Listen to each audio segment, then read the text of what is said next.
কবি তথা লেখক রবীন্দ্রনাথ ঠাকুর 1861 খ্রিস্টাব্দের 7 মে কলকাতার জোড়াসাঁকোর বিখ্যাত ঠাকুর পরিবারে জন্মগ্রহণ করেন। তার পিতার নাম মহর্ষি দেবেন্দ্রনাথ ঠাকুর ও মাতার নাম সারদা দেবী। রবীন্দ্রনাথ বিশ্বকবি নামে খ্যাত। ছেলেবেলায় স্কুলের প্রথাগত শিক্ষা তিনি পাননি, কিন্তু বাড়িতে যথেষ্ট যত্ন সহকারে গৃহশিক্ষকের তত্ত্বাবধানে শিক্ষালাভ করেছিলেন। শুধু শিক্ষা নয়, সঙ্গীতে এবং অঙ্কনেও ছোটবেলা থেকেই তার প্রতিভার পরিচয় পাওয়া যায়। অল্প বয়সেই ঠাকুরবাড়ি থেকে প্রকাশিত ভারতী ও বালক পত্রিকায় নিয়মিত লিখতেন। তার রচিত কথা ও কাহিনী সহজপাঠ, রাজর্ষি, ছেলেবেলা, শিশুবলানাথ, হাস্যকৌতুক, ডাকঘর, গল্পগুচ্ছ সহ বহু রচনায় শিশু কিশোরদের আকৃষ্ট করে।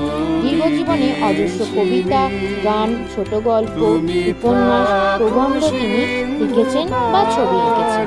1913 খ্রিস্টাব্দে সং অফারিংস এর জন্য তিনি নোবেল পুরস্কার পান। ভারত এবং বাংলাদেশ দুটি স্বাধীন রাষ্ট্রের জাতীয় সঙ্গীত তারই সৃষ্টি। 1914 খ্রিস্টাব্দে কলকাতার বিশ্ববিদ্যালয় তাকে ডক্টরেট উপাধি দেয় এবং 1915 খ্রিস্টাব্দে ইংরেজ সরকার তাকে স্যার উপাধি প্রদান করেন। তিনি একাধারে ছিলেন কবি, দার্শনিক, শিক্ষাবিদ, প্রাবন্ধিক, সুরকার, নাট্য প্রযোজক এবং দেশপ্রেমিক। তারপর একের পর এক রচনা করেন। শৈশব গীত, বনফুল, রুদ্রচন্দ্র, ভানু সিংহের পদাবলী, কবি কাহিনী প্রভৃতি রচনা করেন।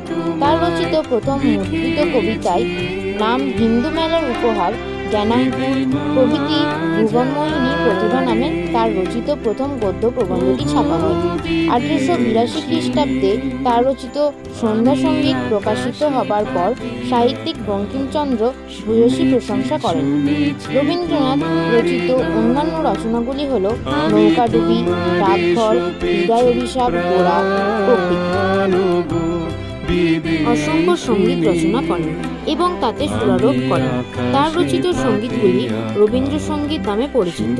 বিশ্বকবি এই মহান প্রাণপুরুষ 80 বছর বয়সে 1941 খ্রিস্টাব্দের 7 আগস্ট অথবা 22 শ্রাবণ মৃত্যুবরণ করেন।